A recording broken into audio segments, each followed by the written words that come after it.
के साथ बच्चों हम लोग चलते हैं, इसी के साथ हम लोग चलते हैं अपने फर्स्ट क्वेश्चन पे। ये सारे एग्जाम्स के लिए इंपॉर्टेंट है, बैक्टीरिया वायरस के क्वेश्चन हर एग्जाम में देखने को मिलता है। जो आपका बैक्टीरिया और वायरस के क्वेश्चन है बच्चों, ये आपके हर एग्जाम्स में देखने को मिलते हैं, सिर्फ पर्टिकुलरली बॉटनी या माइक्रोबायोलॉजी में नहीं आएंगे, सब में देखने को मिलता है। ठीक है, तो इसी के साथ बच्चों हम लोग चलते हैं आज के अपने फर्स्ट क्वेश्चन पे। इसी के साथ हम लोग चलते हैं आज के अपने फर्स्ट क्वेश्चन पे। देखो क्वेश्चन नंबर फर्स्ट कह रहा है, the cell wall of gram positive bacteria contain 2 modified sugars. Bacteria दो टाइप के होते हैं, ग्राम पॉजिटिव और ग्राम नेगेटिव। तो यहाँ पे ग्राम पॉजिटिव की बात चल रही है। वो कह रहा है जो ग्राम पॉजिटिव बैक्टीरिया होते हैं, आपके जो ग्राम पॉजिटिव बैक्टीरिया होते हैं, इनकी सेल वॉल में 2 शुगर प्रेजेंट होती है, 2 मॉडिफाइड शुगर प्रेजेंट होती है। आगे क्या कह रहा है, N acetyl glucosamine and N acetyl muramic acid. उन 2 शुगर का नाम दिया हुआ है NaM और NaG। नाम और नाम की फुल फॉर्म है एन एसिटाइल म्यूरेमिक एसिड, और जो आपका नाग है उसकी फुल फॉर्म है एन एसिटाइल ग्लूकोजामाइन। फिर वो कह रहा है they are covalently linked by. इन दोनों में कौन सा लिंकेज प्रेजेंट होता है? ये है आपका आज का फर्स्ट क्वेश्चन। ये है आपका आज का फर्स्ट क्वेश्चन। तो देखो अब मैं तुम्हें सिर्फ यही नहीं बताऊंगी, अब मैं तुम्हें बेसिक जनरल नॉलेज दे रही हूँ बैक्टीरिया की सेल वॉल की। एक ऊपर से तुम्हें ब्रीफ स्ट्रक्चर में बता देती हूँ बैक्टीरिया की सेल वॉल का, ताकि इससे रिलेटेड भी कोई क्वेश्चन आए तो तुम लोग सॉल्व कर लो। ठीक है, तो देखो बच्चों, कोई भी बैक्टीरिया हो, चाहे ग्राम पॉजिटिव चाहे ग्राम नेगेटिव, उसकी जो सेल वॉल होती है ना, वो पेप्टाइडोग्लाइकन से ही बनी हुई होती है। किससे बनी हुई होती है? पेप्टाइडोग्लाइकन से। ठीक है, पेप्टाइडोग्लाइकन को बच्चों म्यूरिन के नाम से भी जानते हैं। जो पेप्टाइडोग्लाइकन है जिससे बैक्टीरिया की सेल वॉल बनती है, इसको म्यूरिन के नाम से भी जानते हैं। और ये यूनिक फीचर होता है एक बैक्टीरिया का। ये जो बैक्टीरिया में पेप्टाइडोग्लाइकन मिलता है ना, कहाँ पे मिलता है? सेल वॉल में। This is the unique characteristic feature of bacteria. ठीक है, अब होता है कि ग्राम पॉजिटिव और ग्राम नेगेटिव में क्या फर्क होता है सेल वॉल की रिस्पेक्ट में। जो ग्राम पॉजिटिव है और जो ग्राम नेगेटिव है, इनकी सेल वॉल में क्या फर्क होता है? तो बच्चों जो तुम्हारे ग्राम पॉजिटिव होते हैं ना, इनकी सेल वॉल भी पेप्टाइडोग्लाइकन से बनी हुई होती है। ठीक है, और जो ग्राम नेगेटिव होते हैं, इनकी सेल वॉल भी पेप्टाइडोग्लाइकन से बनी हुई होती है। फर्क ये होता है कि जो ग्राम पॉजिटिव होते हैं ना, इनकी जो सेल वॉल होती है जो पेप्टाइडोग्लाइकन से बनती है, वो थिक होती है। कैसी होती है? थिक होती है। ये लगभग 20 से लेके 80 नैनोमीटर तक की थिकनेस में मिलती है। लेकिन जो ग्राम नेगेटिव बैक्टीरिया होते हैं, इनकी जो सेल वॉल होती है जो पेप्टाइडोग्लाइकन यानी म्यूरिन से बनती है, ये थिन होती है। ये 2 से लेके 7 नैनोमीटर तक की होती है। ठीक है, तो ये जो बच्चों पेप्टाइडोग्लाइकन है, ये पॉजिटिव नेगेटिव दोनों में मिलता है। फर्क क्या होता है? एक में थिक मिलता है और एक में कैसा मिलता है? थिन मिलता है। अब बात करते हैं बच्चों पेप्टाइडोग्लाइकन की। ये जो आपका पेप्टाइडोग्लाइकन है, ये मॉलिक्यूल किस चीज से बना हुआ है? तो बच्चों पेप्टाइडोग्लाइकन का मॉलिक्यूल 2 शुगर से बना हुआ है। कौन कौन सी शुगर से बना हुआ है? एक है नाग और दूसरी है नाम। NaG मतलब होता है एन एसिटाइल ग्लूकोजामाइन, और NaM का मतलब होता है एन एसिटाइल म्यूरेमिक एसिड। इन दोनों के बीच में बच्चों एक इन दोनों के बीच में कोवेलेंट बॉन्ड प्रेजेंट होता है, जिसका नाम होता है बीटा 14 ग्लाइकोसिडिक लिंकेज। शुगर्स के बीच में कौन सा बॉन्ड मिलता है बच्चों? Glycosidic bond. तो यहाँ पे कौन सा ग्लाइकोसिडिक बॉन्ड मिलता है बच्चों? यहाँ पे मिलता है बीटा 14 ग्लाइकोसिडिक बॉन्ड। यही आपसे इस क्वेश्चन में पूछा हुआ था। तो यहाँ पे जो राइट आंसर आ गया बच्चों, वो क्या आ गया? डी। क्या आ गया यहाँ पे राइट आंसर? डी। ठीक है, अब देखो बच्चों, अब हम लोग थोड़ा सा एक्स्ट्रा नॉलेज और लेके चलेंगे। ये तो जो क्वेश्चन ने पूछा था उसका आंसर हो गया। इसके अलावा बच्चों हम थोड़ी सी एक्स्ट्रा नॉलेज और लेके चलेंगे।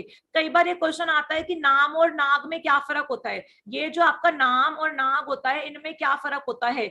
इनमें क्या फर्क होता है? तो बच्चों अगर मैं बात करूं नाम की, जो आपका एन एसिटाइल म्यूरेमिक एसिड है, ये NaG जो एन एसिटाइल ग्लूकोजामाइन है, उसके मॉडिफिकेशन से ही बनता है। होता क्या है, जो आपका नाग का मॉलिक्यूल है ना, एन एसिटाइल ग्लूकोजामाइन, इसमें लैक्टिक एसिड आके जुड़ जाता है। कौन सी लिंकेज से? कौन से बॉन्ड से? ईथर बॉन्ड से। कौन से बॉन्ड से? ईथर बॉन्ड से। और ये पूरा मॉलिक्यूल आपका नाम में कन्वर्ट हो जाता है। मतलब अगर पूछा जाए नाम और नाग में क्या फर्क है, तो मैं बोलूंगी नाम जो है वो नाग का ही मॉलिक्यूल है, लेकिन इसके पास लैक्टिक एसिड एक्स्ट्रा है, और ये लैक्टिक एसिड ईथर बॉन्ड से जुड़ता है नाग के मॉलिक्यूल से। अभी बात समझ में? ठीक है, और बच्चों और डिफरेंस देखो। अगर पॉजिटिव और नेगेटिव की डिफरेंस की मैं बात करूं, तो जो ग्राम पॉजिटिव बैक्टीरिया होते हैं ना, जो आपके ग्राम पॉजिटिव बैक्टीरिया होते हैं, इनकी सेल वॉल में एक एसिडिक सब्सटेंस मिलता है जिसका नाम होता है टिकोइक एसिड। ये क्वेश्चन भी बहुत बार आता है। टिकोइक एसिड बच्चों, टिकोइक एसिड जो है ये एसिडिक होता है। कैसा होता है? एसिडिक होता है। इस पे नेगेटिव चार्ज प्रेजेंट होता है। कौन सा चार्ज प्रेजेंट होता है? नेगेटिव चार्ज प्रेजेंट होता है। ये जो है ग्राम पॉजिटिव की जो सेल वॉल होती है, जो पेप्टाइडोग्लाइकन से बनी हुई होती है, उसके अंदर ये टिकोइक एसिड प्रेजेंट होता है। लेकिन जो ग्राम नेगेटिव होते हैं बच्चों, उनकी सेल वॉल में सिर्फ और सिर्फ पेप्टाइडोग्लाइकन मिलता है, उनकी सेल वॉल में टिकोइक एसिड नहीं मिलता। क्या नहीं मिलता बच्चों? टिकोइक एसिड नहीं मिलता। आ गई बात समझ में? तो ये बेसिक बातें हैं जो आपको पता होनी चाहिए ग्राम पॉजिटिव और नेगेटिव के रिस्पेक्ट में। Is it clear to everyone? Is it clear to everyone? चले आगे। ठीक है, इसी के साथ हम लोग देखते हैं अपने नेक्स्ट क्वेश्चन पे। इसी के साथ हम लोग देखते हैं अपना नेक्स्ट क्वेश्चन। मूव करते हैं अपने नेक्स्ट क्वेश्चन पे। आपका जो नेक्स्ट क्वेश्चन है बच्चों, वो कह रहा है which of the following is essential for living cell. Which of the following is essential for living cell. Living cell के लिए इनमें से कौन सा क्राइटेरिया इसेंशियल है? मतलब एक सेल को लिविंग सेल कब कहते हैं, वो कौन सी चीज है जो एक सेल को लिविंग बनाती है? तो जल्दी से मुझे बताएंगे, जल्दी से आप लोग मुझे इस क्वेश्चन का आंसर देंगे। जल्दी से आप लोग इस क्वेश्चन का आंसर देंगे। जो बच्चे नए हैं वो चैनल को सब्सक्राइब करके रखेंगे, और वीडियो तो आपको पता ही आप सबको लाइक करनी है, ठीक है। टेलीग्राम ग्रुप ज्वाइन करना है ताकि नोटिफिकेशन मिलता रहे। चलो देखो बच्चों, क्या किसी सेल को लिविंग होने के लिए फ्लैजिला कंपल्सरी रूल होता है? नहीं। फ्लैजिला, अब ह्यूमंस जो है, ह्यूमन के सेल भी लिविंग है, लेकिन क्या आपके पास फ्लैजिला है? नहीं है।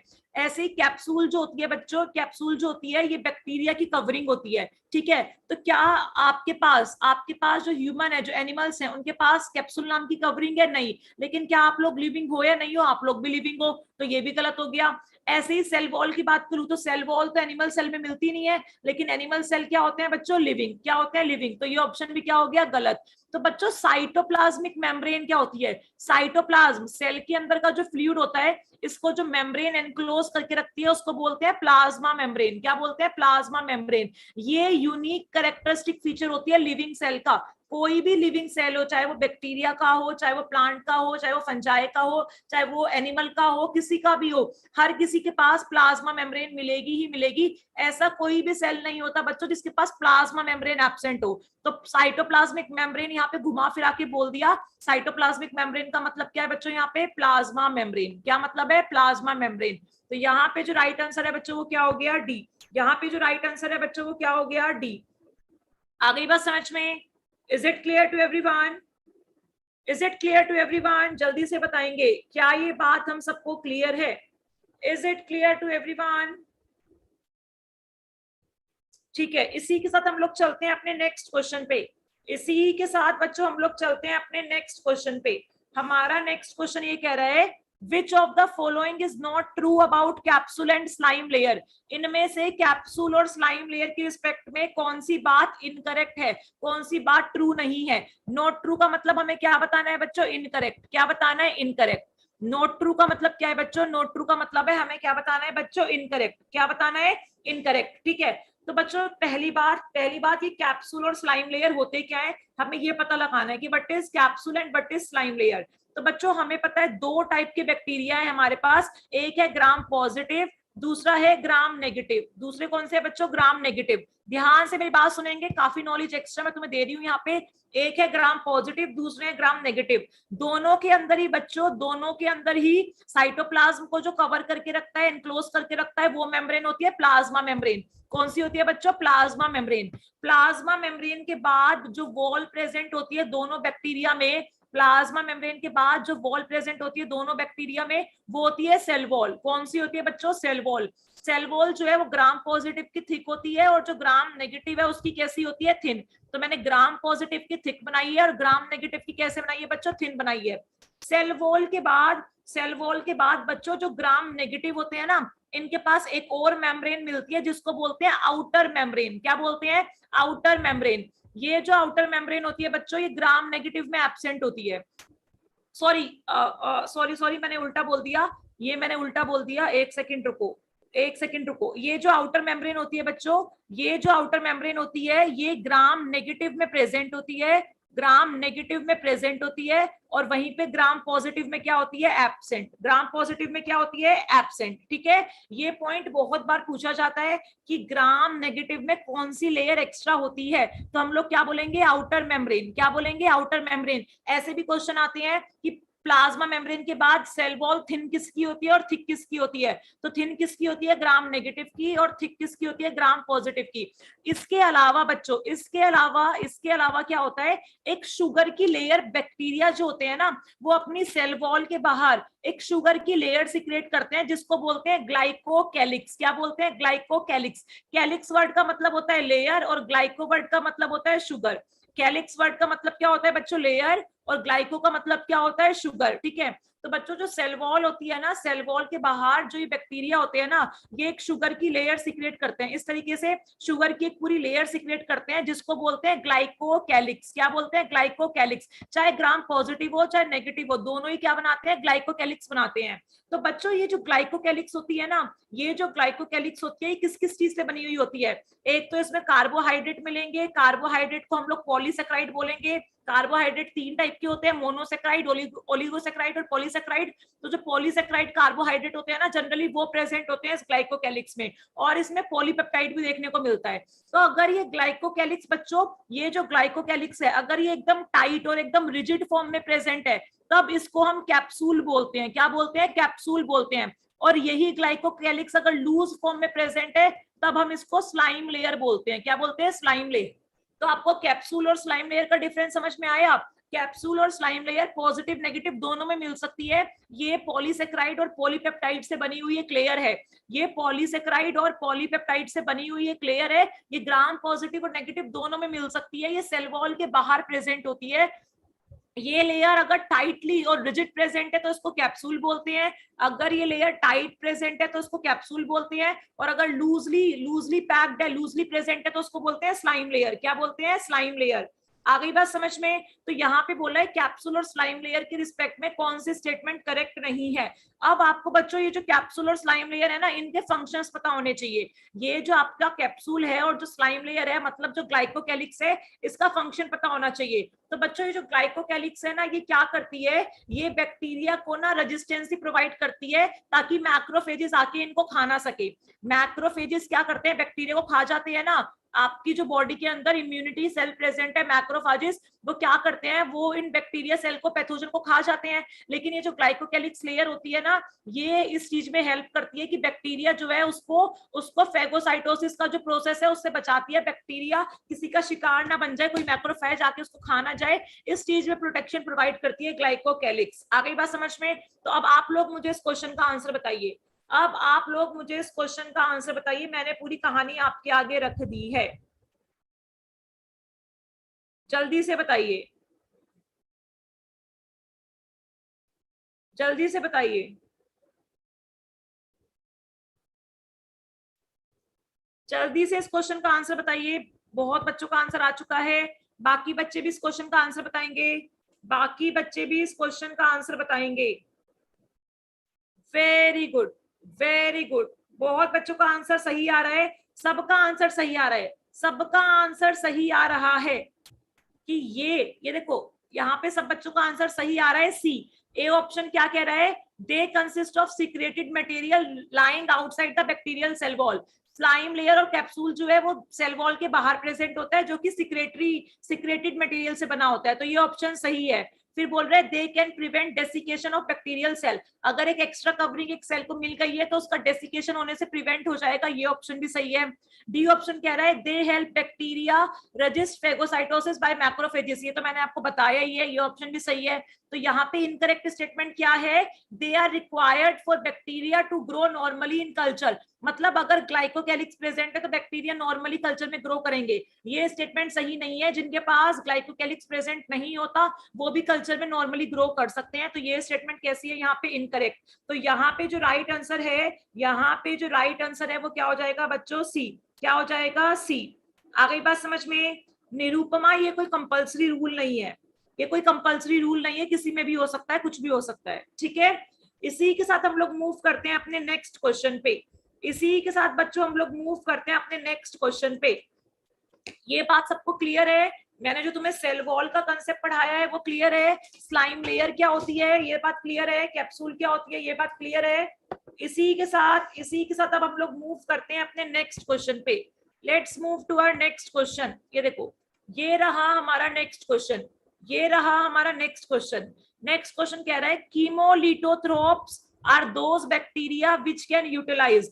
कीमोलिटोथ्रोप्स कौन से बैक्टीरिया होते हैं बच्चों? कीमो का मतलब होता है केमिकल, कीमो का मतलब क्या होता है बच्चों? केमिकल।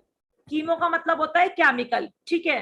तो कीमोलिटोथ्रोप्स का मतलब क्या होता है? What are chemolithotrophs? देखो बच्चों, ऐसे बैक्टीरिया जो क्या करते हैं, जो इनऑर्गेनिक कंपाउंड का ऑक्सीडेशन करते हैं। जो इनऑर्गेनिक कंपाउंड का क्या करते हैं बच्चों? ऑक्सीडेशन करते हैं। और क्या ऑब्टेन करते हैं? एनर्जी ऑब्टेन करते हैं। उनको कहते हैं कीमोलिटोथ्रोप्स। क्या कहते हैं बच्चों उनको? उनको कहते हैं कीमोलिटोथ्रोप्स। ऐसे बैक्टीरिया जो इनऑर्गेनिक कंपाउंड का ऑक्सीडेशन करके एनर्जी ड्राइव करते हैं, जो इनऑर्गेनिक कंपाउंड का ऑक्सीडेशन करके एनर्जी ड्राइव करते हैं बच्चों, उनको कहते हैं कीमोलिटोथ्रोप्स। ये इनऑर्गेनिक कंपाउंड कोई भी हो सकता है, ये H2 भी हो सकता है, ये H2S भी हो सकता है, कोई भी हो सकता है, ठीक है। लेकिन इनऑर्गेनिक कंपाउंड का ऑक्सीडेशन करके अगर हमने एनर्जी ली है तो हम क्या है? कीमोलिटोथ्रोप्स। अब मुझे इस क्वेश्चन का आंसर बताओ, अब मुझे इस क्वेश्चन का आंसर बताएंगे आप सभी। काफी बच्चों ने ऑलरेडी आंसर दे दिया है, लेकिन जिन बच्चों ने आंसर नहीं दिया है वो अब इस क्वेश्चन का आंसर बताएंगे। जल्दी से आंसर बताओ इस क्वेश्चन का, जल्दी से आंसर बताइए इस क्वेश्चन का। वेरी गुड, यहाँ पे ए ऑप्शन ही करेक्ट है। क्या बोल रहा है? Chemolithotrophs are those bacteria which can utilize inorganic material as the energy source। ये inorganic material को किसकी तरह यूज करते हैं? As a energy source use करते हैं। तो राइट आंसर यहाँ पे क्या हो गया बच्चों? A. Very good Shivani, Subhradeep, Sushmita, Anjali, very good, Rukhsar, very good. Okay, इसी के साथ हम लोग चलते हैं नेक्स्ट क्वेश्चन पे।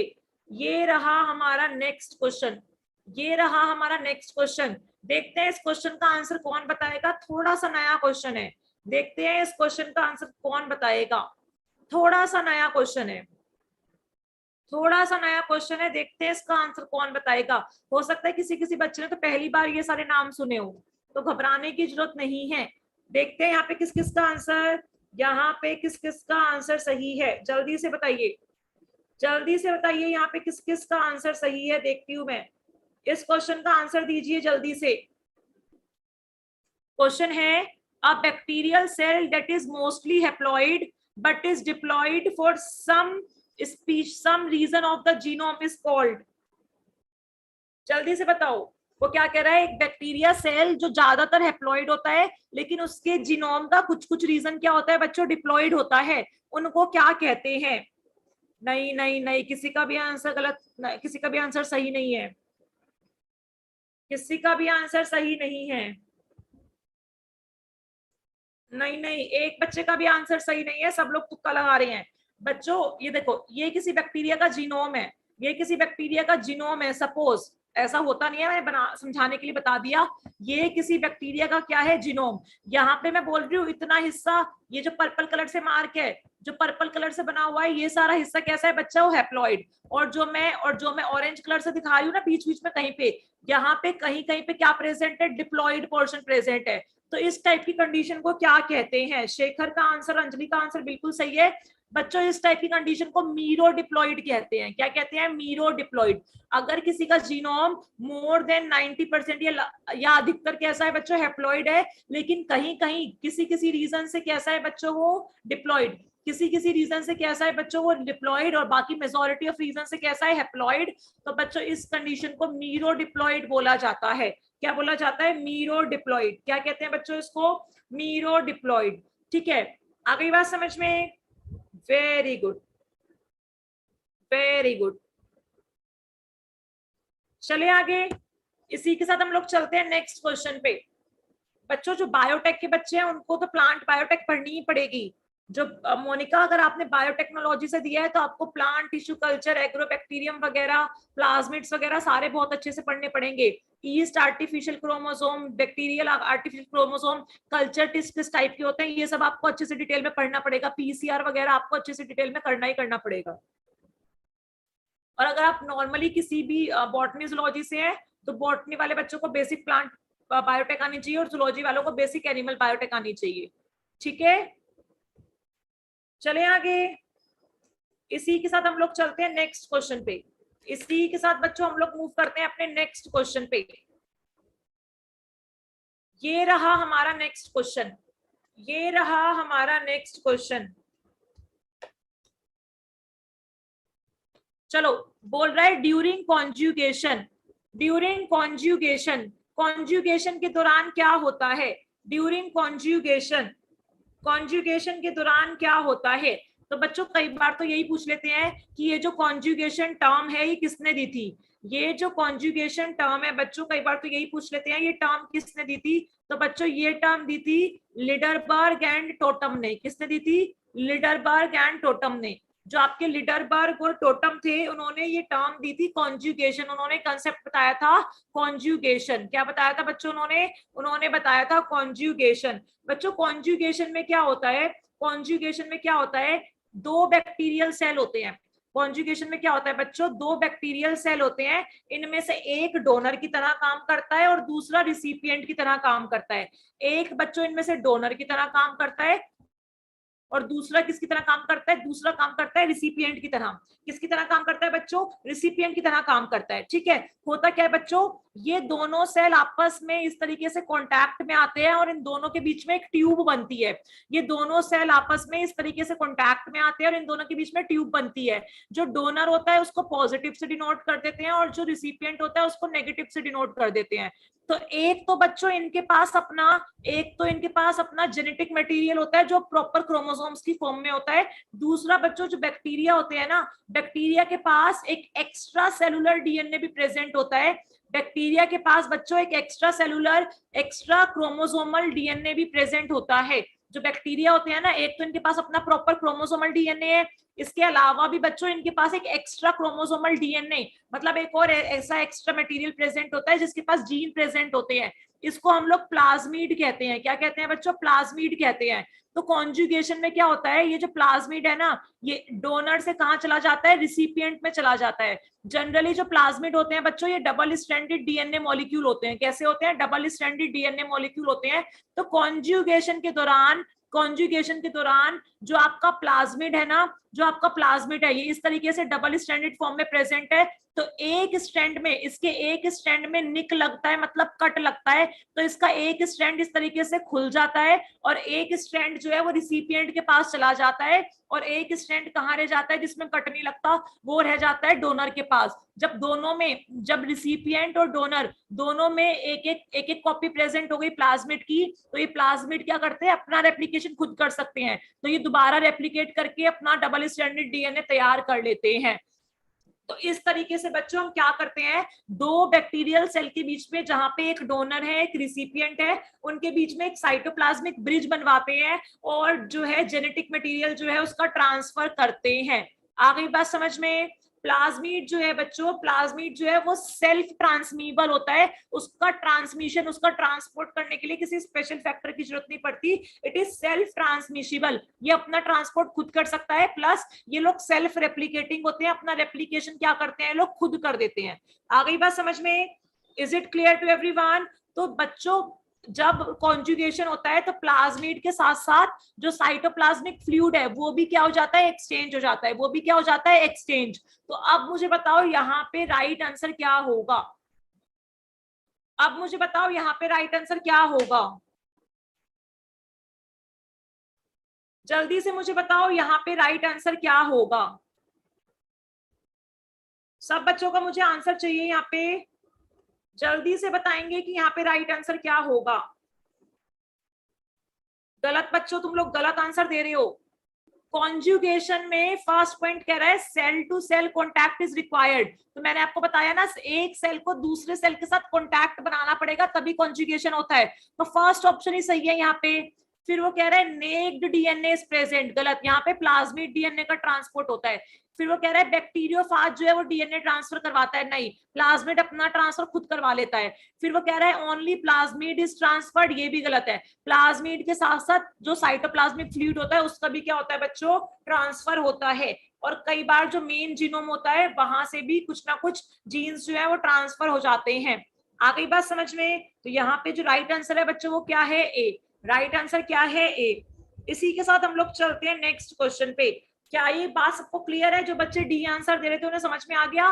बच्चों प्लाज्मिड के साथ साथ जो साइटोप्लाज्मिक फ्लूइड है उसका भी ट्रांसफर होता है, सिर्फ और सिर्फ प्लाज्मिड का ट्रांसफर नहीं होता। ठीक है, तो ये ऑप्शन सबसे करेक्ट क्या है यहाँ पे? ए ऑप्शन, कि कॉन्जुगेशन करने के लिए हमें साइटोप्लाज्मिक कनेक्शन बनाना पड़ता है दोनों सेल के बीच में, रिसिपिएंट और डोनर के बीच में, मतलब cell to cell contact is required. Is it clear to everyone? Is it clear to everyone? इसी के साथ हम लोग चलते हैं नेक्स्ट क्वेश्चन पे। नेक्स्ट क्वेश्चन कह रहा है which of the following statement is correct? इनमें से करेक्ट स्टेटमेंट कौन सी है? जल्दी से आप लोग आंसर दीजिए। पूछ रहा है which of the following statement is correct? इनमें से करेक्ट स्टेटमेंट कौन सी है? इनमें से करेक्ट स्टेटमेंट कौन सी है? रुखसार, आई एम फ्रॉम बॉटनी, तो मैं आपको जो क्वेश्चन करवाऊंगी वो बॉटनी और माइक्रोबायोलॉजी के लिए ही होंगे। विशाल सर और परम सर जो सेशंस लेके आएंगे वो आपके लिए जूलॉजी वाले होंगे। I have done my MSc from botany, तो मेरे जो सेशंस होंगे वो बॉटनी और माइक्रोबायोलॉजी को डेडिकेटेड होंगे। ठीक है, जूलॉजी के सेशंस परम सर और विशाल सर आपके लिए लेके आएंगे। जल्दी से इस क्वेश्चन का आंसर बताइए, विच of the following statement is correct? कुछ बच्चे सही आंसर दे रहे हैं, कुछ बच्चे गलत आंसर दे रहे हैं और कुछ बच्चे आंसर ही नहीं दे रहे हैं। देखो बच्चों, यहाँ पे मैं तुम्हें बताती हूँ। फर्स्ट स्टेटमेंट कह रहा है bacteria chromosome has many origin of replication. बच्चों ये बात गलत है। जो बैक्टीरिया का क्रोमोसोम होता है इसके पास एक single origin of replication present होता है। क्या प्रेजेंट होता है बच्चों? इसके पास एक single origin of replication present होता है, जिसको ओरीसी के नाम से जानते हैं। किसके नाम से जानते हैं? ओराइसी के नाम से जानते हैं। तो मल्टीपल ओरिजिन ऑफ रेप्लिकेशन नहीं होते बैक्टीरिया के पास, सिंगल ओरिजिन ऑफ रेप्लिकेशन ही होता है। ठीक है, फिर वो कह रहा है bacterial chromosome is present mostly in positive supercoiled structure.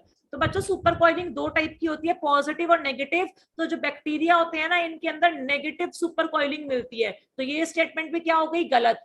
फिर वो कह रहा है bacterial chromosome is a circular single stranded DNA.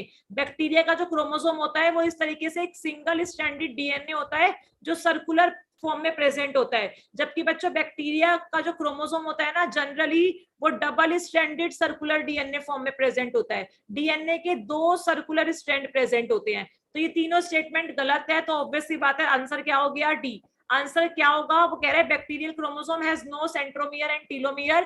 तो ऐसा होता है, जो बैक्टीरियल क्रोमोसोम होते हैं बच्चों, इनके पास सेंट्रोमियर और टीलोमियर नहीं होते, क्योंकि बेटा ये सर्कुलर फॉर्म में प्रेजेंट है। तो इनके पास आर्म्स ही नहीं है। शॉर्ट आर्म और लॉन्ग आर्म को जोड़ता है ना सेंट्रोमियर। तो जब इनके पास ऐसी कोई आर्म ही नहीं है तो सेंट्रोमियर नहीं होगा।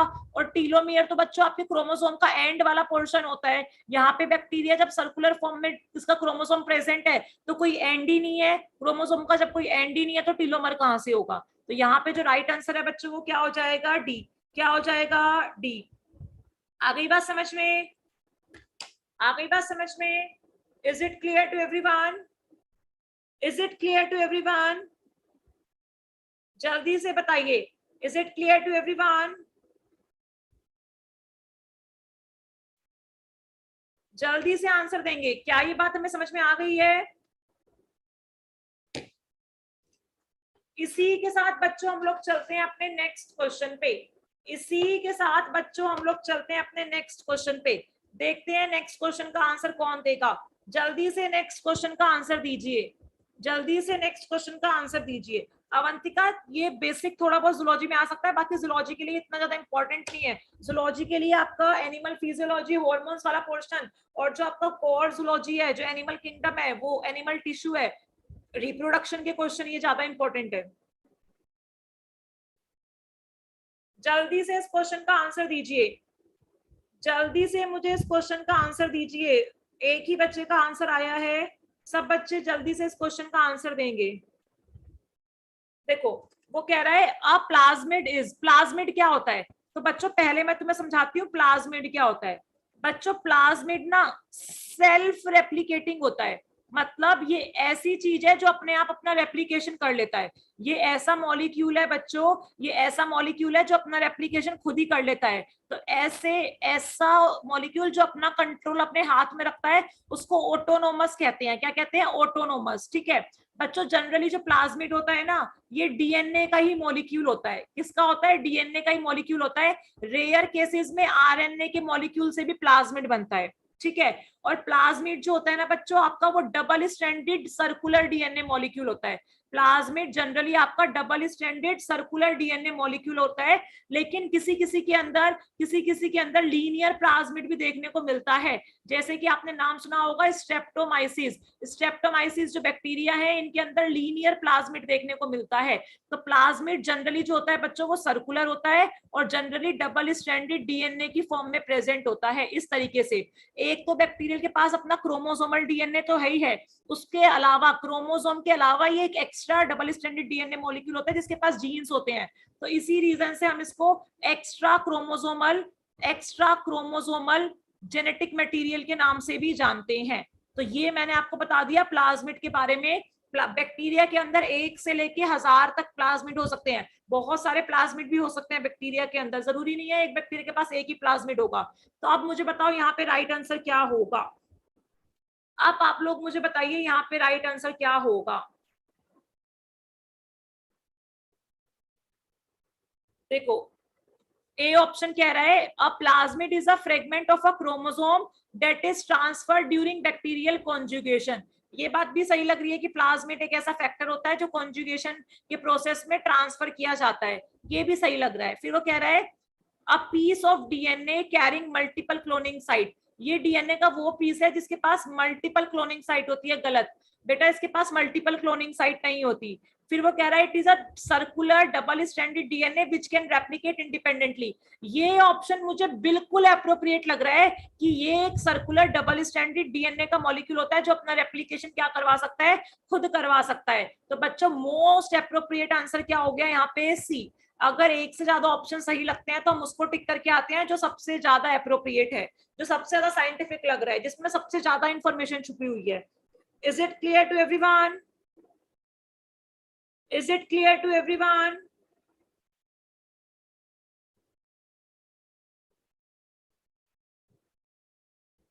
इसी के साथ हम लोग चलते हैं बच्चों अपने नेक्स्ट क्वेश्चन पे।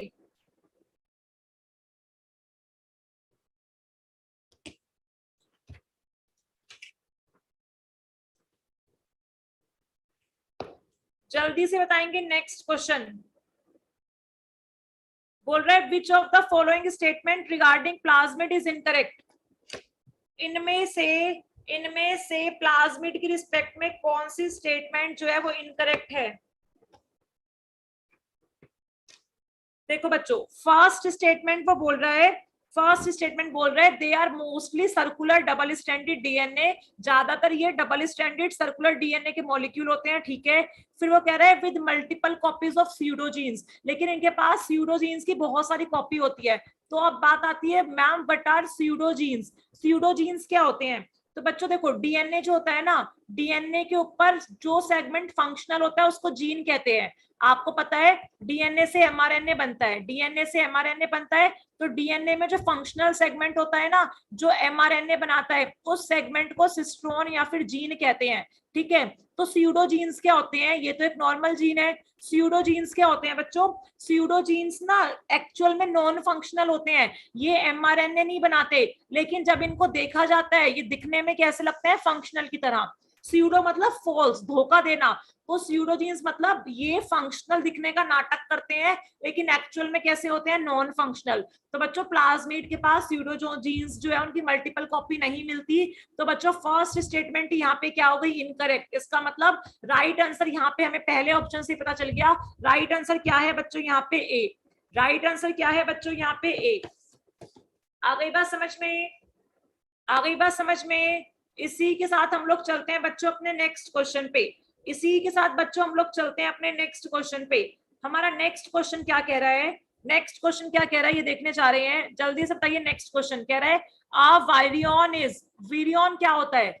वीरियन क्या होता है बच्चों? वीरियन जो टर्म है ना, ये वायरस से ही लिया गया है। किससे लिया गया है? वायरस से ही लिया गया है। बच्चों वायरस हर टाइम इन्फेक्शन वाली फॉर्म में प्रेजेंट नहीं होता।